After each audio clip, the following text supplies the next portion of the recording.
I have news from the Global Awards, and this is actually quite, I think, a big bit of news, because the LBC Award has gone to our very own Steve Allen, which marks his 40th anniversary at LBC, and I think every LBC listener knows Steve Allen. He has the most incredible audience figures for the time of day that he's on. I mean, absolutely massive, knocks the competition for 6.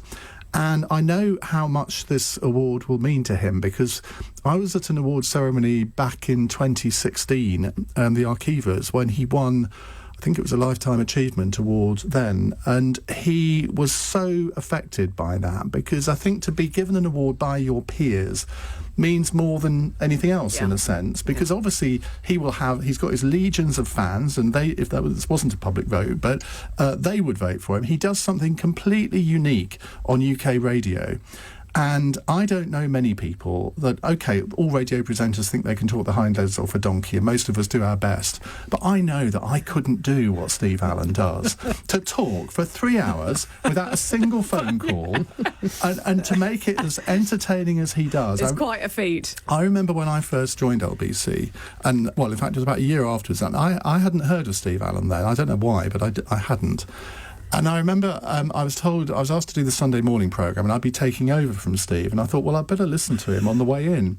And he's got that knack of making you never want to switch off, because you never know what you might miss, because you never know what he's going to say next. He doesn't know what he's going to say next most of the time, and he is incredibly, incredibly entertaining. Well, we are going to be talking to Steve Allen shortly. Lovely. So I'm really looking forward to that. I'm probably going to break down in tears in a minute.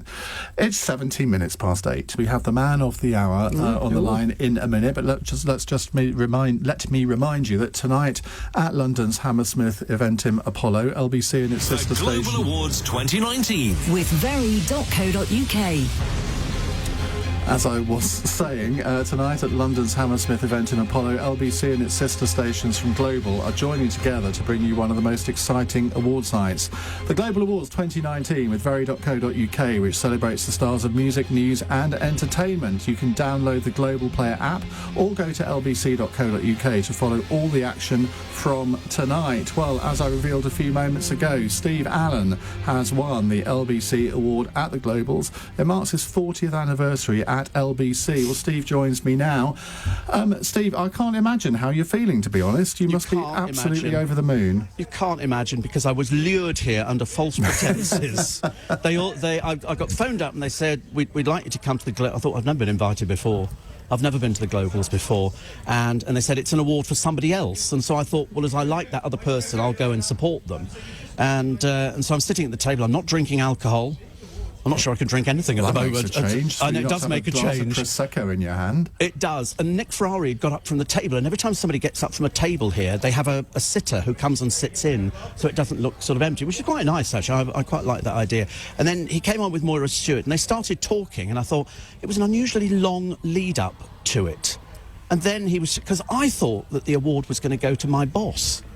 I really did. I thought it was going to go to James, and then he said, "This person has been in radio for sort of decades." And then it kind of just sort of struck me that it's me. Don't start, Steve, because you're going to set me off in a minute.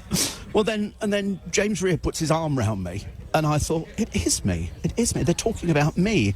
And there's loads of people in this room. I don't know how many thousands of people there are out there, and they've had, some great music. I don't know any of the music acts are. I'm terrible. I've got no idea. They're all terribly good and terribly exciting. And I said to James, I said, I'll make this my record of the week. And he said, you don't play any music. I said, well, that could change. I don't know why. And then they started talking, and then they played clips of my show, and then they put up the bit about Dale, and that kind of sort of got me going. And then the rest of it is a dream. The rest of it is like a world. They give you this award, and people clapped, and people said nice things about me, and Ashley, our big boss, was just wonderful, and he's apparently been a huge supporter of mine over the years, which I'm terribly grateful for, because to still be working after, I'm sorry to rabbit, but to still be working after 40 years is a miracle.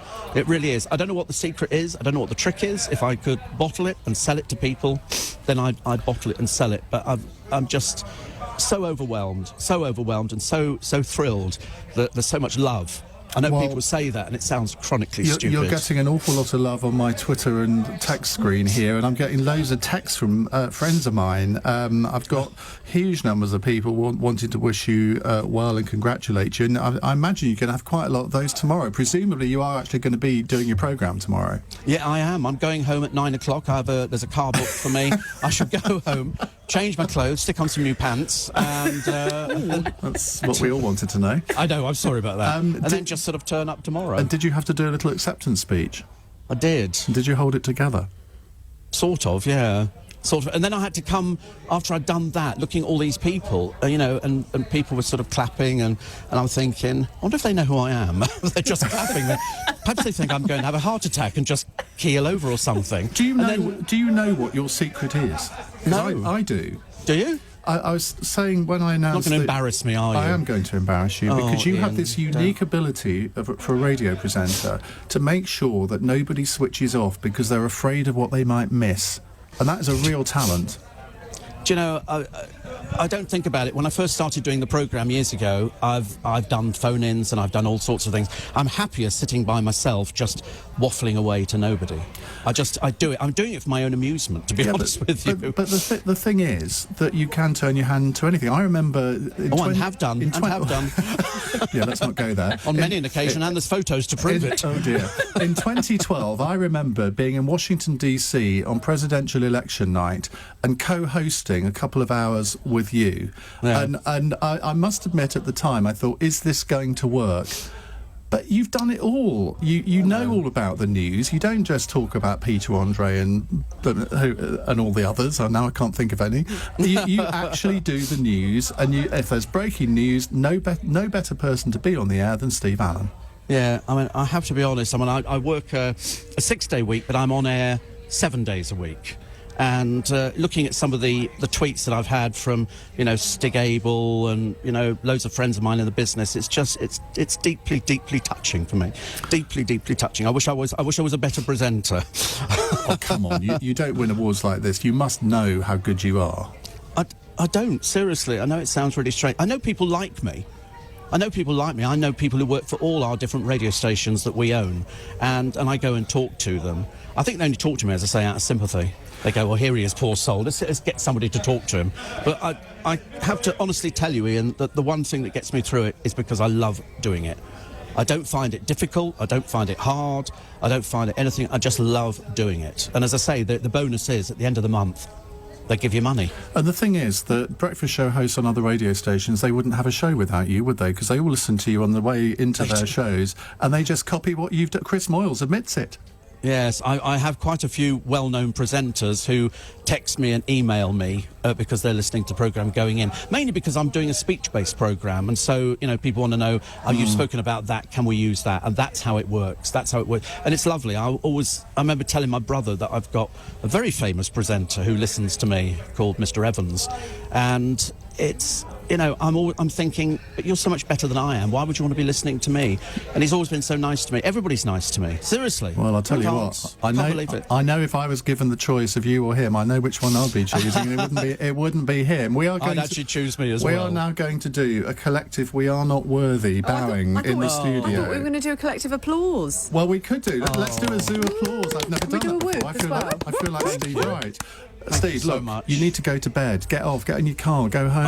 I do need to go to bed. And huge congratulations, and I can say this on behalf of every single LBC presenter. I can say it on behalf of every single LBC member of staff. See, I'm going to go now. You are. I'm going to go as well, don't. And every single LBC listener, well done. Thank you so much. Steve, thank you very much. I'm going to go to the news now because I'm going to cry. 8:30, Andy Ivy.